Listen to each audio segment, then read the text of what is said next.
Bon, bonjour à tous. Vos gueules! Merci. J'ai un peu beaucoup de transparent. Donc je vais d'abord vous expliquer comment Jigsaw va vous sauver, va nous sauver, même si vous ne voulez pas être sauvé. Rapidement, je suis maître de conférence à l'université Paris-Marne-la-Vallée. Je suis développeur sur l'OpenJDK, ASM, Tattoo et Dragon. On va reparler de Dragon un peu après.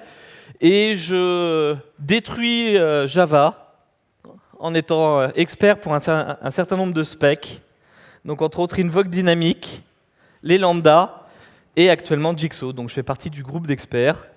Globalement, si Jigsaw marche, c'est grâce à moi. Sinon, c'est la faute d'Oracle. Donc c'est pas un talk où je vais pas vous mentir. Vous verrez, il y aura des trucs ça sera chouette, il y aura des trucs ça sera moins chouette. D'accord. Mais c'est pas voilà, j'appartiens pas à Oracle. D'accord, ils m'ont pas payé. Ils m'ont juste dit qu'ils pouvaient pas venir et c'est moi qui les remplace. Enfin qui remplace Alan. Premièrement, vous en êtes peut-être pas rendu compte, mais c'est affreux. On a toujours besoin d'une. La plateforme a quelques légers problèmes. Un certain nombre qu'on essaye de résoudre. Et on va passer donc en revue ces problèmes. Alors je vous rassure, hein, c'est un photomontage en fait. Premier problème, on n'a pas de façon d'avoir une conf. En fait, on n'a pas la même configuration quand on compile et quand on exécute. Je pense que vous en êtes tous rendus compte. D'accord ? Enfin, surtout dès qu'on fait un projet un petit peu gros. En règle générale, quand on compile, on compile suivant un certain nombre de jars. Et puis quand on exécute, on va espérer retrouver les mêmes jars, ou des jars qui sont peut-être avec une version un petit peu plus récente, mais compatible.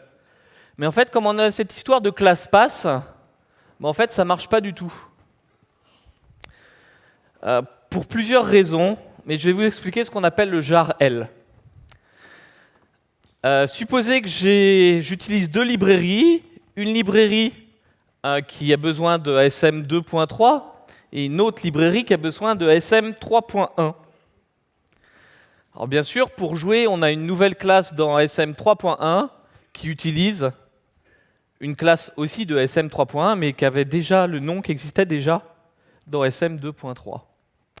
Et donc ce qui va se passer dans ce cas-là, c'est quand je vais utiliser ma nouvelle classe, ce que fait la machine virtuelle, c'est on va aller chercher dans tous les jars un par un jusqu'à temps qu'on trouve un jar qui possède la classe. Donc c'est vraiment un scan linéaire jusqu'au qu'on trouve la classe. Donc par exemple, si je veux chercher ma nouvelle classe, je vais aller la chercher. Est-ce qu'elle est dans ASM 2.3.jar? Non. Est-ce qu'elle est dans ASM 3.1? Ah bah oui. Puis cette classe-là, elle hérite aussi d'une classe qui était déjà présente dans la version 2.3. Lorsque je vais en hériter, je vais aller recharger la classe, mais cette fois-ci, je vais aller chercher celle qui est dans ASM 2.3. Donc je vais avoir du nouveau code qui va hériter du classe d'une ancien code, et ça va faire strictement n'importe quoi. Vraiment n'importe quoi. Alors je ne sais pas si vous avez déjà eu à débugger ce genre de choses-là. Ça m'est arrivé plusieurs fois. C'est assez compliqué. Puisque de toute façon, c'est du code que personne n'a compilé. Hein. On a compilé ASM 2.3 d'un côté, on a compilé ASM 3.1 d'un côté, on a compilé les différentes librairies qui dépendaient de ces trucs-là, chacun de leur côté, mais on ne les a jamais réunis de cette façon-là. Donc c'est le principal problème du ClassPass. D'accord ? C'est le fait qu'on va chercher les classes, non pas en fonction des dépendances lors de la compilation, mais en fonction de l'ordre dans lequel c'est écrit dans le ClassPass. Donc l'ordre dans lequel on écrit les choses dans le ClassPass est importante. D'accord ? On a perdu les informations de compilation sur les dépendances qu'on avait, on ne les retrouve pas à l'exécution. Donc ça, c'est un énorme problème. Dès qu'on commence à avoir une centaine de jars, ça se passe assez mal. Alors on utilise des outils comme Maven et on prie. Notez que Maven ne résout pas tous les problèmes, même sur ce genre de choses-là. Autre gros problème, voilà les tailles d'un certain nombre de librairies. rt.jar, 66 MB. Guava, 2,3. Ouais, ça, petit message pour tous ceux qui utilisent juste immutable list.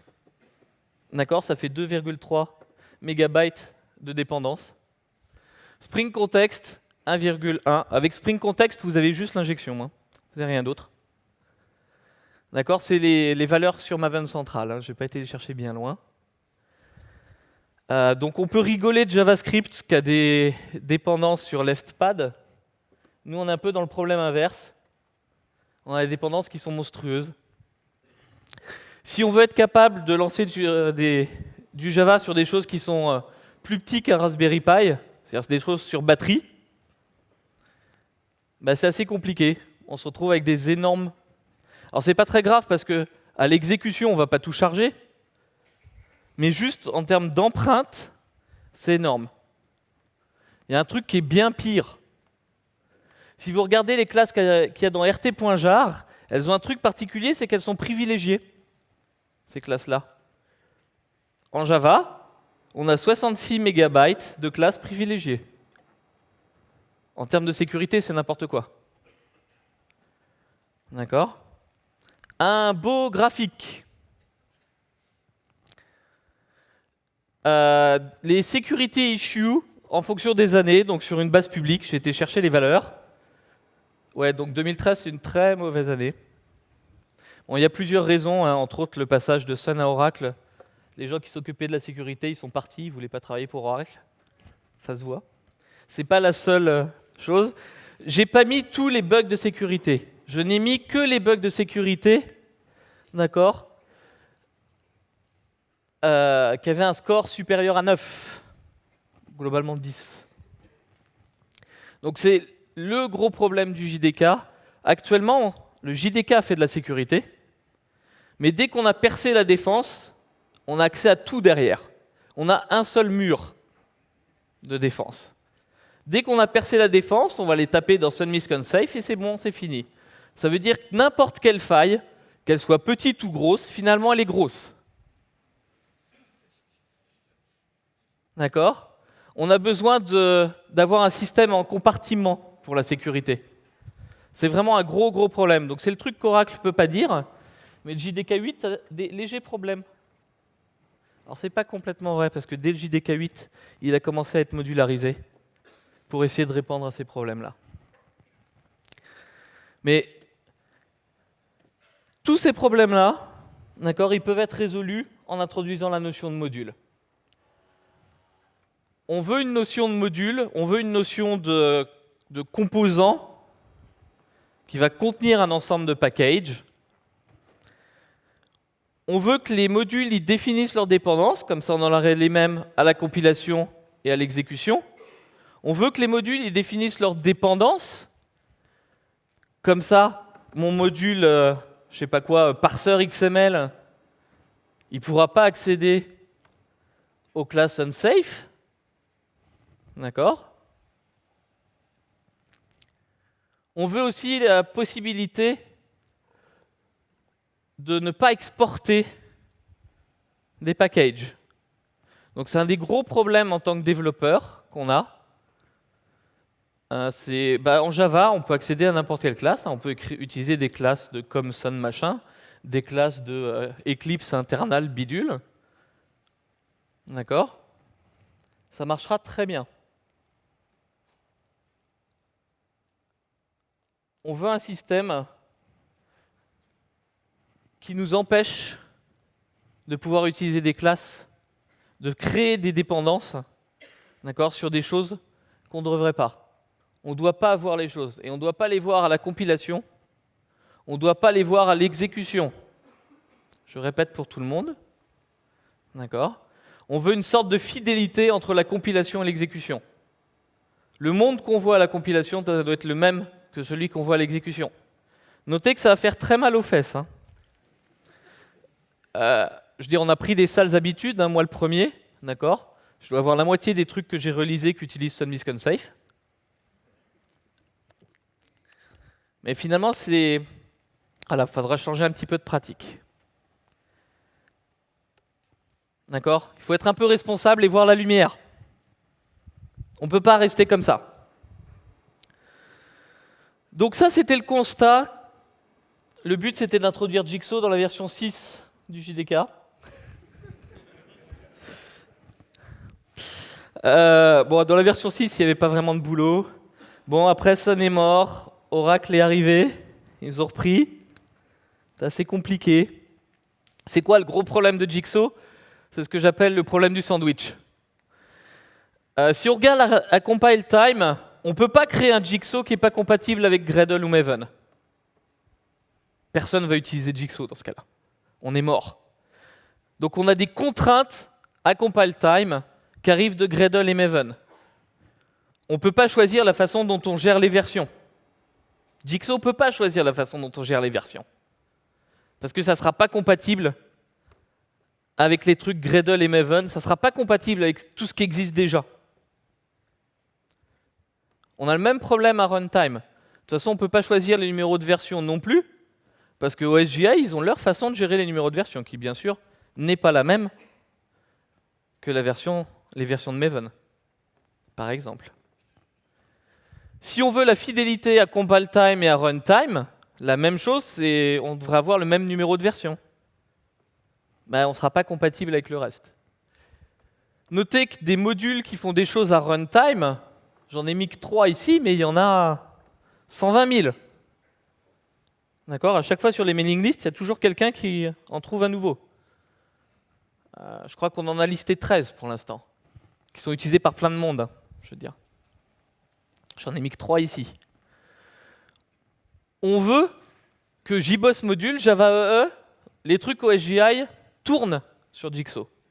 Donc en fait, Jigsaw, ça ne doit pas être quelque chose de gros en fait. Ça doit être le truc le plus petit possible qui fait en sorte que tout marche ensemble et respecte cette fidélité entre la configuration à compile time et la configuration à runtime. D'accord? Donc on va voir, on a un certain nombre de décisions qui ont été prises. Vous ne serez sûrement pas d'accord. C'est à cause du sandwich. Bien. Alors je vais prendre un exemple, parce que c'est bien de prendre un exemple, mais je ne vais pas vous prendre un exemple pour vous montrer comment on crée un module Hello. Je vais prendre un exemple qui est un truc un peu plus compliqué, mais que sûrement vous aurez peut-être à faire, qui consiste à prendre un code qui existe déjà et à essayer de le modulariser. Donc je prends un truc que moi je fais. Moi je fais des interpréteurs ou des runtime pour des langages. Donc j'ai un super langage que j'utilise pour les étudiants qui s'appelle Dragon. C'est Fibonacci écrit en Dragon. Bon, ça ressemble à peu près à tous les langages que vous connaissez, il n'y a aucun qui existe. Comme ça m'évite les copier-coller d'étudiants. Globalement, j'ai un seul fat jar, parce que c'est assez facile de délivrer ce truc-là sous forme d'un seul jar. D'accord? Ça contient 244 classes, si on compte les dépendances, pas celles du JDK, toutes les dépendances que j'ai. J'ai une vingtaine de packages. J'en ai qui sont autogénérés. En fait, on décrit la grammaire et ça génère le parseur et le lexeur. Ces trucs-là, le truc qui permet de reconnaître la grammaire du langage. D'accord. J'ai une dépendance sur un jar. Alors c'est plus ou moins moi qui l'écris, mais pour la démo là, on va dire que je la contrôle pas. Je contrôle pas ces sources-là. D'accord. C'est des dépendances externes que je contrôle pas. Et le but, ça va être de modulariser cette application. D'accord? Donc on va jigsawifier. On vient d'inventer un nouveau mot. Première chose, on a un truc qui nous aide à jigsawifier, que vous pouvez faire directement. On a un truc qui s'appelle JDEPS. Donc là, j'ai lancé la version de la 9, mais on peut le faire sur la 1.8. Vous pouvez le faire directement sur vos programmes. On lui indique tous les jars qu'on utilise, et ça vous indique toutes les dépendances au niveau des packages. Ce qui est vachement bien. Notez qu'on a une option aussi pour générer un point dot. Comme ça, vous pouvez même visualiser le graphe des dépendances correspondantes. D'accord. Donc, je ne vais pas vous détailler tous les trucs qu'il y a, hein, mais globalement, voilà ma vue en package. Donc, j'ai des classes Java. Mon truc est suffisamment simple pour que j'utilise que des classes Java quelque chose. D'accord, pas de parseur XML, on n'est plus en 2000. J'ai mon fr tattoo runtime, qui est mon package que je ne contrôle pas, là. D'accord.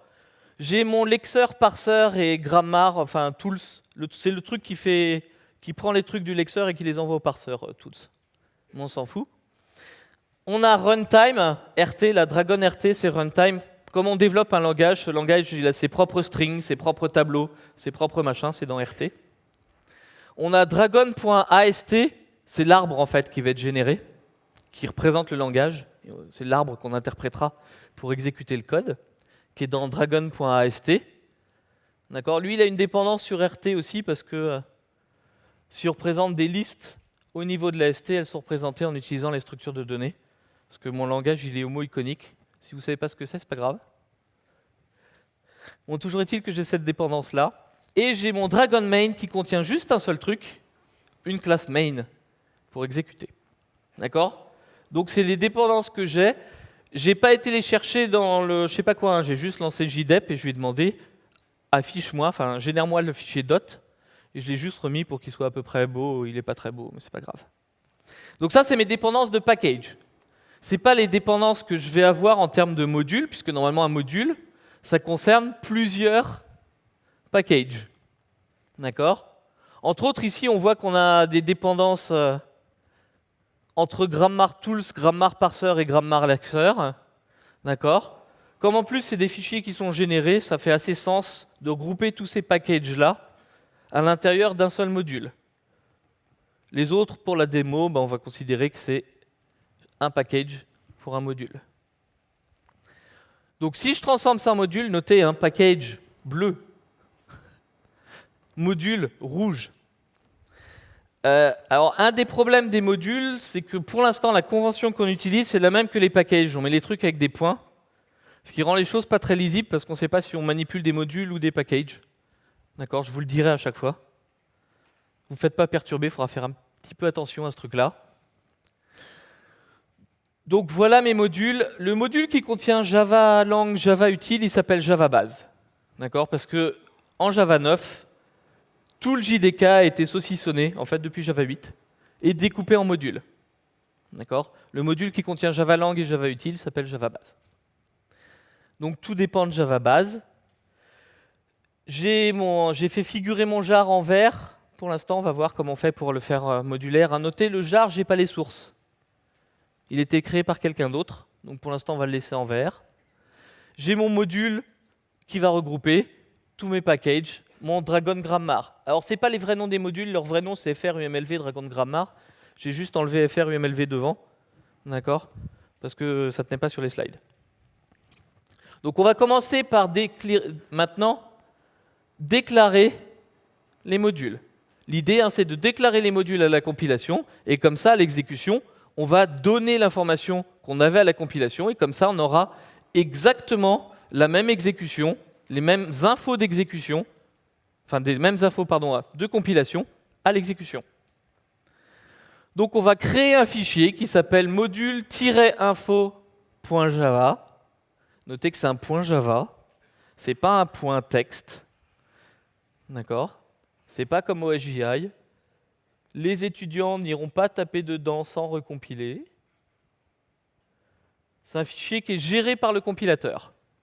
Donc en ça, le compilateur va vérifier que ce qu'on écrit, c'est pas n'importe quoi. Notez que j'ai pris Dragon RT comme exemple parce que c'est le module le plus simple. D'accord? Donc j'ai une syntaxe spéciale, j'écris module, j'écris donc le nom du module, et j'ai deux informations dedans. J'ai les requires, qui sont quels sont les modules dont je dépends. Ici, je dépends que de Java Base, donc je vais écrire requires Java Base. Et les exports. Alors, c'est quoi les exports? En fait, mes packages, je vais pouvoir choisir est-ce que c'est des packages que je vais utiliser en interne ou est-ce que c'est des packages qui seront visibles à l'extérieur. Les packages qui sont visibles à l'extérieur sont marqués exports. D'accord? Donc ici, je dis que j'exporte le package FR-UMLV Dragon RT. Donc notez, les requires, c'est des modules, les exports, c'est des packages. OK? Maintenant, comment on crée un module? C'est assez simple, on fait Java C. On peut lui indiquer le module source pass. Alors notez, ça marche un petit peu différemment de d'habitude. Avant, on mettait les sources et on avait juste après les différents packages. Maintenant, on va interposer un répertoire devant. Souvent, on met le même nom que le nom du package. Donc notez ici, si vous regardez le find, j'ai src/fr.umlv.dragon.rt. Ça, c'est le nom du répertoire. D'accord ? On vient de violer toutes les conventions de Windows. On a mis plusieurs points à l'intérieur du nom du répertoire.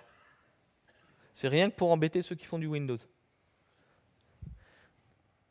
Alors, techniquement, Jigsaw ne vous oblige pas à avoir des noms qui ont des points dedans. Vous pouvez mettre ce que vous voulez.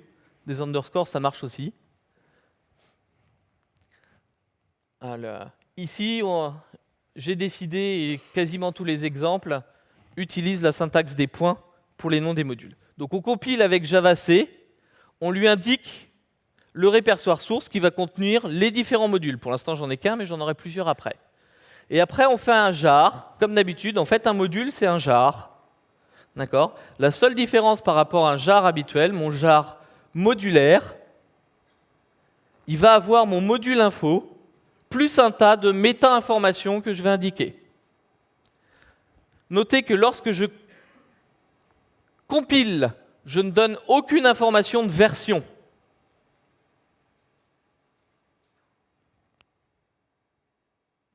Je n'ai pas d'information de version dans mes require machin. D'accord ? Pourquoi ? Parce que la gestion des versions, elle est liée à votre outil de build, pas à JavaC. C'est votre outil de build qui indiquera à JavaC, d'accord, quelles sont les dépendances exactes. Pour JavaC, ce qui est intéressant, c'est juste le nom des modules. OK ?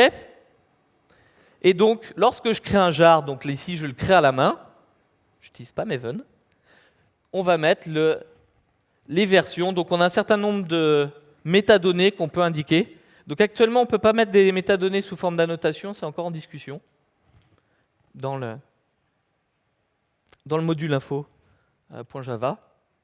Mais on peut les rajouter directement au niveau du jar. OK ? Techniquement, je n'ai pas besoin du require Java base. C'est fait automatiquement. On se doute bien que si on exécute du Java et qu'on n'a pas Java Lang Object, ça ne va pas bien marcher. Donc on n'est pas obligé de le mettre. Second module, donc je vais définir mon FR-UMLV Dragon Grammar, là, celui qui a mes 3 packages. Donc j'ai besoin de Dragon RT. D'accord. J'ai mon require qui est en rouge là parce que je ne sais pas trop comment l'écrire vu que ce n'est pas un module. On va le laisser pour l'instant. Et notez, j'ai mes 3 packages, mais en fait, je vais en exporter qu'un seul. Je vais exporter que Grammar Tools. Alors pourquoi ? Parce que si on revient sur mes descriptions tout à l'heure, mon Dragon AST que j'ai après, il dépend que de Tools. Je n'ai pas besoin des autres packages. D'accord ? Réellement, j'ai besoin que du package Tools, et c'est le package Tools qui a des dépendances sur parser et lexers. Donc si je mets tous les packages comme ça ensemble, d'accord, je ne vais exporter que FR-UMLV Dragon Grammar Tools. C'est-à-dire, vis-à-vis de mon module Dragon AST, je ne vois que le package FR-UMLV Dragon Grammar Tools. D'accord ? Les restes, les 2 autres packages, sont considérés comme de l'implémentation. Entre autres, ça veut dire que si l'implémentation change, je n'ai pas besoin forcément de recompiler dragon.ast, les packages internes. Ça ne rejaillira pas sur la suite. D'accord ? Si j'essaye de compiler de cette façon-là, ça ne compile pas. D'accord ? Normalement, je dois donner un module pass, c'est-à-dire de là où sont les modules que je vais pouvoir aller chercher. C'est là que j'irai chercher les modules dont je dépends. Donc, entre autres, le dragon.rt dont je dépends. Mais ma librairie, ce n'est pas un module, la librairie externe dont je dépends, le tattoo runtime.jar. Et en fait, je ne peux pas mélanger les modules pass et les classes pass. Ce n'est pas possible. Donc ça, c'est embêtant. Alors pourquoi je ne peux pas mélanger les deux. En fait, le truc, c'est que mes modules ne peuvent pas accéder aux classes qui sont dans le ClassPass. Parce que sinon, ça veut dire que les requires servent à rien. D'accord? Si je regarde comme ça, les classes que j'ai dans le ClassPass, ou les jars que j'ai dans le ClassPass, vont pouvoir accéder aux modules. Sinon, ça veut dire que vous ne pouvez pas lancer une application Java 9, enfin sur Java 9, si vous avez des trucs dans le ClassPass. Puisque le JDK, maintenant, c'est des modules. D'accord? Donc le chemin, j'ai des données dans mon ClassPass qui accèdent à mes modules, ça marche. Par contre, dans l'autre sens, si j'ai des modules, puisque les modules sont obligés d'indiquer leur dépendance, mes modules n'ont pas accès aux classes du ClassPass. Donc ça veut dire quoi? Ça veut dire qu'on doit attendre que tous les gens dont on dépend, ils aient modularisé l'application. Vous êtes d'accord avec ça? Non, hein, pas trop. Donc on a un mécanisme qu'on appelle les modules automatiques. L'idée, c'est de dire, si je prends mon jar qui n'a pas été modularisé, je vais demander à la plateforme de créer quand même un module info automatiquement. Comment on fait ça? Tout simplement, je mets le jar dans le module pass. C'est-à-dire mon jar qui n'a pas été modularisé, qui n'a pas un module info, je le mets quand même dans mon module pass. D'accord? Pour la machine virtuelle, ça veut dire qu'elle doit faire en sorte de générer automatiquement les dépendances. Basiquement, elle va prendre tous les packages, tous les exporter et dire qu'elle peut utiliser tous les modules. C'est pas le mieux, mais au moins, ça va permettre la migration des choses. On va pouvoir utiliser un jar non modulaire en attendant, d'accord, que les packages dont on dépend soient modularisés. Alors notez qu'on a le nom du module est inféré automatiquement à partir du nom du jar. C'est-à-dire que si mon jar s'appelle fr umlv tattoo runtime-1.0.jar, automatiquement, le module qui sera créé lors de l'exécution, ça sera fr umlv tattoo runtime. D'accord? Donc basiquement, si vous utilisez la convention de Maven, ça marchera automatiquement. Vous pouvez utiliser les modules automatiques en utilisant les packages les jars de Maven. Si je fais ça, alors automatiquement, ça marche. Donc notez que mon tattoo runtime ne respectait pas la norme, j'ai dû faire un coup de rename pour le renommer en fr umlv tattoo runtime pour que ça marche. Donc c'est pas très beau, mais je reprends du code qui n'est pas modulaire complètement, qui a des dépendances que je ne maîtrise pas. Je peux faire quand même en sorte de les utiliser. D'accord? Donc notez que j'ai fait exprès de mettre un jar qui avait une façon d'être nommé un peu bizarre. D'accord? Donc j'ai une façon de migrer les choses en utilisant cette notion de module automatique. Et dans ce cas-là, finalement mon jar, je peux l'utiliser directement en faisant un require fr umlv tattoo runtime. OK? Je peux écrire mon fr umlv dragon ast, mon module dragon ast. Donc lui, il a besoin de dépendance et sur dragon rt, d'accord, et sur dragon grammar. C'est les deux requires que j'ai. J'ai qu'un seul package et je dois l'exporter parce qu'il est utilisé pour le main. On continue. Mon main, il doit dépendre et de dragon ast et de dragon rt. D'accord? Comment on crée un module qui contient un main? Tout simplement, quand on crée le jar, on met -- main class et on indique la classe main. Donc un module, on peut lui spécifier une classe main. Donc on va pouvoir exécuter un module, c'est ça que ça voudra dire. Et quand on exécutera un module, automatiquement, la machine virtuelle va aller regarder les requires et prendre tous les modules existants. Si elle ne trouve pas tous les modules, elle s'arrête. D'accord? On ne va pas attendre 20 minutes avant de dire class not found exception. Enfin, error, pardon. No class def found error. C'est ça. D'accord? On veut absolument garantir qu'au moment où on exécute le code, on a l'ensemble de tous les modules. Notez quelque chose d'un petit peu bizarre. Je ne sais pas si vous avez remarqué, mais Dragon AST, il a besoin de Dragon RT. Mais mon Dragon main, il ne peut pas dire juste require Dragon AST.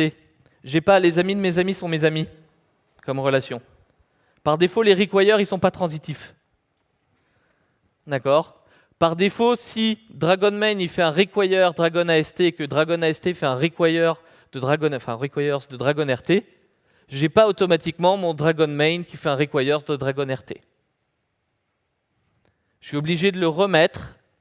Donc on a une façon de lui dire, en fait, si mon Dragon AST, il a dans son API besoin de classe de Dragon RT, on va pouvoir faire ce qu'on appelle un require public, pour lui dire les modules qui vont dépendre de moi, forcément, ils vont faire un require dessus, et le require sera automatique. Notez que c'est transitif, mais qu'à un seul saut. C'est pas transitif. Quand on fait un require public, on ne dit pas tous ceux qui dépendent verront FR UMLV Dragon RT. On dit juste celui qui fait un require sur moi, d'accord, verra directement ce module-là. Hein, si on regarde en termes de code, si je suis dans mon package FR UMLV Dragon AST, j'utilise dans une classe publique, dans une méthode publique, une classe qui s'appelle block, qui vient de FR UMLV Dragon RT. Donc c'est sûr que si les gens ils veulent utiliser mon API, enfin ma méthode, il faut qu'ils voient mon FR UMLV Dragon RT. Donc je vais faire un require public. Alors si ça vous semble compliqué, normalement, Maven et Gradle devraient planter si vous oubliez les publics. Et vous insulter. D'accord? Donc notez, hein, on n'a pas les histoires de... Le require public qui marche qu'à un seul saut. Parce que je pourrais mettre un require public sur mon Dragon Grammar. Donc ça là, ça veut dire que mon Dragon AST, il voit directement le FR UMLV Dragon RT.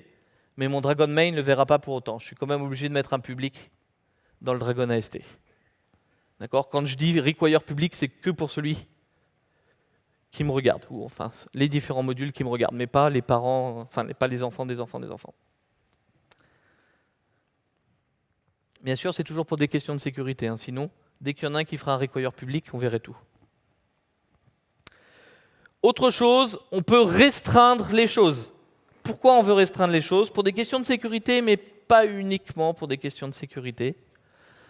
En fait, ce qu'on peut dire, c'est que si je regarde là mon module FR UMLV Dragon Grammar, d'accord, il exporte des méthodes qui sont spécifiques au parseur que j'utilise. Ce qui veut dire que si quelqu'un utilise mon module, je vais plus pouvoir changer de parseur. Ça, c'est un peu con. C'est-à-dire que je ne peux pas changer de parseur plus tard. Donc ce que je vais faire, c'est comme je contrôle le module Dragon Grammar et le module Dragon AST, je vais lui dire Dragon Grammar Tools n'est visible que pour le module FR UMLV Dragon AST. On va faire un export tout.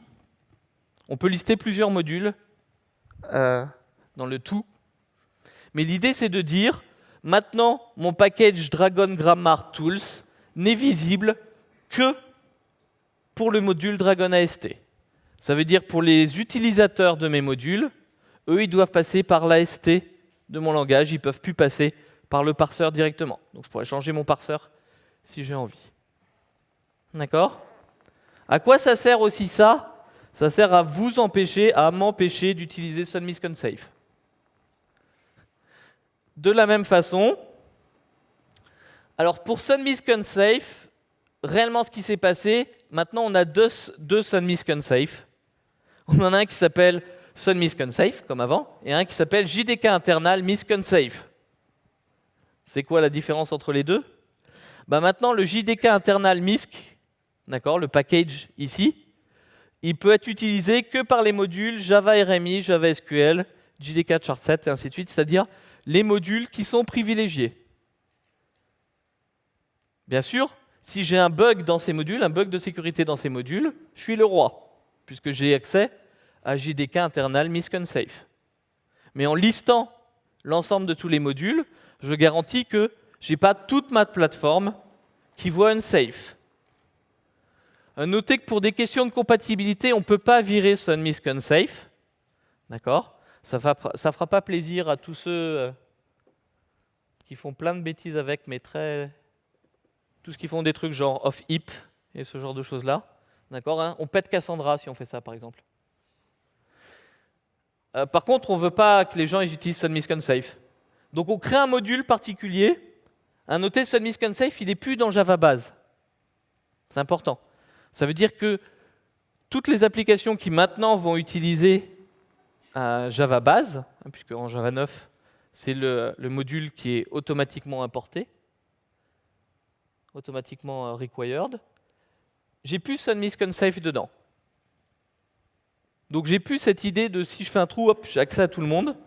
Mais par contre, je garde quand même Sun misconsafe, alors pas toutes les méthodes, dans le module JDK unsupported. Donc ça veut dire que si vous voulez utiliser Sun misconsafe dans une application qui l'utilise déjà, et que les API publiques qu'on a développées depuis ne vous conviennent pas, parce que normalement il y a des remplacements, vous pouvez utiliser Sun misconsafe pourvu que vous fassiez un require. Je suis en train de faire des bêtises, JDK unsupported. D'accord ? L'idée, c'est que pour Java 10 ou Java 11, on vire ce JDK unsupported. Ça ne sera pas en un jour, ça sera en plusieurs releases, mais c'est l'idée. OK ? Ça veut dire que j'ai des API internes qui vont plus être visibles avec mon mécanisme de export qui exporte pas tout. Ça veut dire qu'entre autres, mes comme Sun machin là, ils vont plus exister. Je répète. Si vous utilisez un comme Sun machin, ça ne tournera pas sur le JDK 9, même si c'est dans le class pass, même si vous ne voulez pas modulariser. Notez qu'on en a profité aussi pour faire le ménage, donc si ça se trouve, la classe que vous utilisez n'existe plus, de toute façon. Alors on a un moyen de taper sur les doigts des développeurs. JDEPS a une option qui s'appelle dash JDK internals. On lui donne les jars et il râle sur tous les trucs qui sont des API privés. Donc par exemple, JRuby ne marche pas en JDK 9. Gradle 2.12 ne marche pas. Notez que, comme je l'ai dit, ils ont corrigé depuis. Donc vous avez vu le talk, la version 2.14. Ils ont été vite, parce que je leur ai dit il y a 2 semaines. La version 2.14 a été corrigée. Ça peut aller assez vite. Mais toujours est-il que vous avez un outil qui vous permet directement. Donc l'outil n'est pas fini. Actuellement, on a une page web qui vous dit aussi, si vous utilisez Sun, NIO, CS, US ASCII, voilà ce qu'il faut utiliser à la place. D'accord ? Mais ce n'est pas intégré à l'outil. Pour l'instant, c'est une page web externe. On ne sait pas si on aura le temps de l'intégrer à l'outil. Mais vous n'êtes pas perdu non plus complètement. Bien. Dernière chose qu'on peut faire, on peut utiliser des services. D'accord ? En fait, mon langage, il a plusieurs sortes d'interpréteurs. J'ai un interpréteur qui parcourt l'arbre et je peux aussi générer du bytecode directement, parce que j'aime bien. Ce qu'on peut faire, d'accord, c'est ce qu'on fait quand on sélectionne en disant je veux tel driver JDBC ou tel autre driver JDBC. D'accord, on va voir des références qui sont des références où on ne sait pas exactement sur quel module on veut aller taper. On sait juste qu'on veut une implémentation de l'interface SQL Driver. Donc on peut faire ce genre de choses-là. On peut dire j'ai une interface, d'accord, dans FR UMLV Dragon AST qui est mon interpréteur. Je vais avoir plusieurs implémentations. Donc par exemple, j'ai une implémentation dans FR UMLV Dragon Eval, qui est mon évaluateur qui évalue l'AST. D'accord ? Et dans mon main, je vais pouvoir utiliser Java Util Service Loader, que tout le monde connaît. Bah non, vous faites tous de l'injection alors que vous n'en avez pas besoin. C'est pas vrai. C'est pas vraiment l'injection, c'est juste pour vous embêter. Donc Service loader, ça va permettre de dire donne-moi l'implémentation, d'accord, de l'interface interpréteur. Donc je suis en train de créer quelque chose qui sera découplé, d'accord. Donc ça marche de cette façon-là. Je vais déclarer à l'intérieur de mon module info. Mon main, il utilise FRUMLV Dragon AST interpréteur. Sinon, je ne pourrais pas utiliser le service loader. Et de l'autre côté, dans mon eval, je vais dire mon interface, voilà quelle est son implémentation. D'accord? Ça doit vous faire penser à des sortes d'annotations que vous avez dû écrire dans une vie précédente.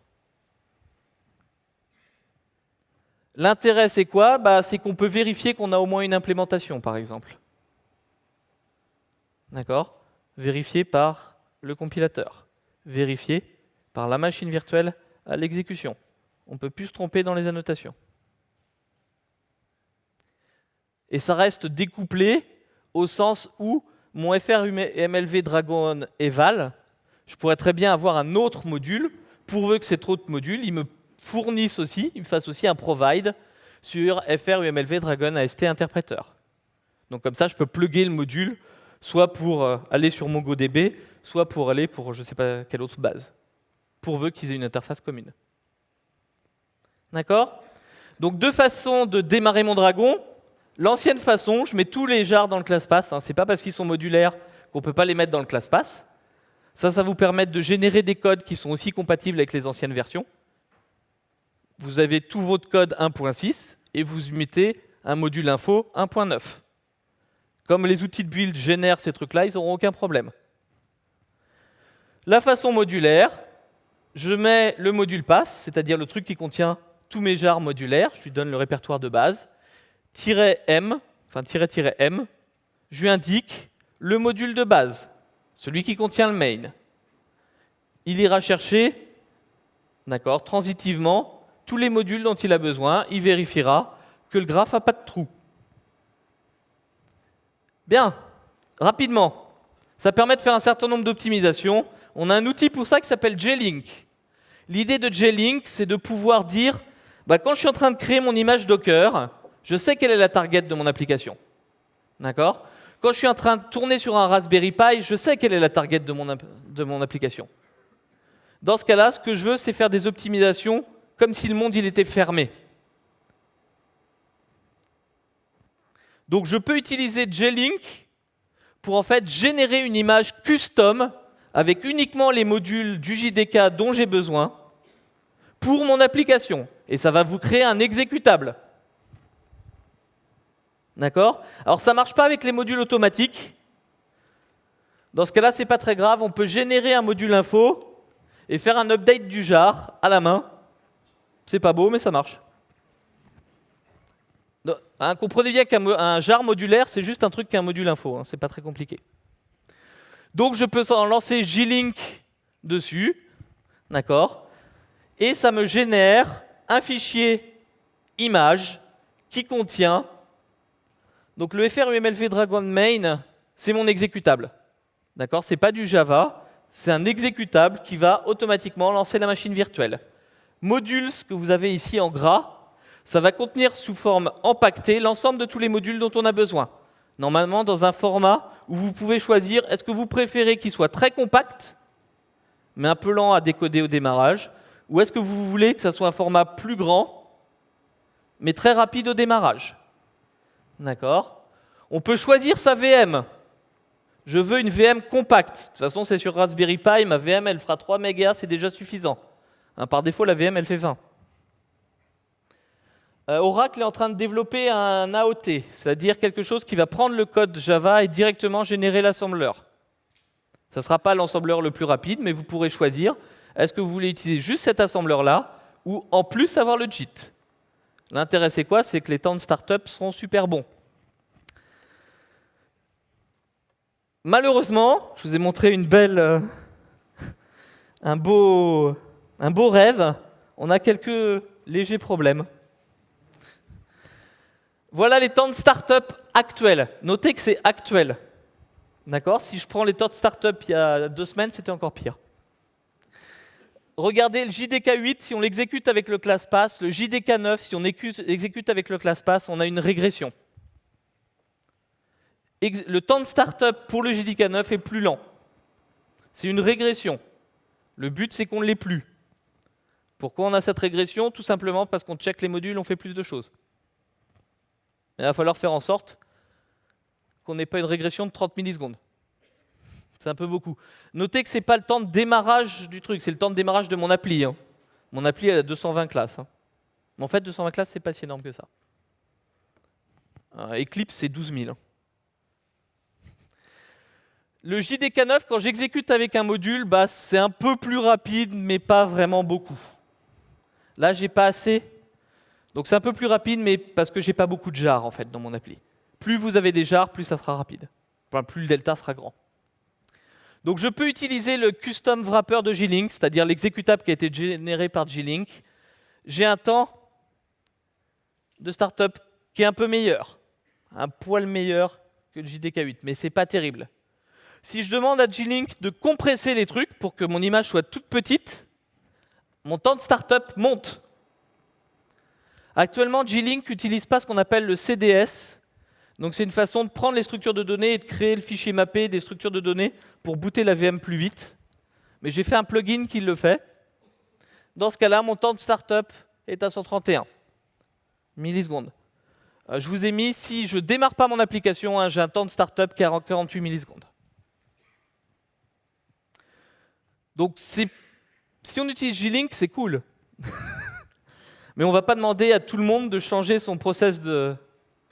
D'accord, sa façon de builder, sa façon de déployer. À noter, l'idée, c'est d'avoir des jars modulaires, de pouvoir les envoyer, et que lorsqu'on installe, on utilise G-Link. Quand on crée l'image Dockerfile, on utilise G-Link. La taille sur le disque. L'échelle est logarithmique, parce que vous avez l'impression qu'entre le JDK8 et le JDK9, il n'y a pas une grosse différence. On passe de 360 à 578. Ah! C'est temporaire. Actuellement, pour des questions de test, on a les deux mondes. On a les mondes ClassPass et les mondes modules. Donc on a l'image, d'accord, et en plus on a les JMod, enfin on a les jars modulaires.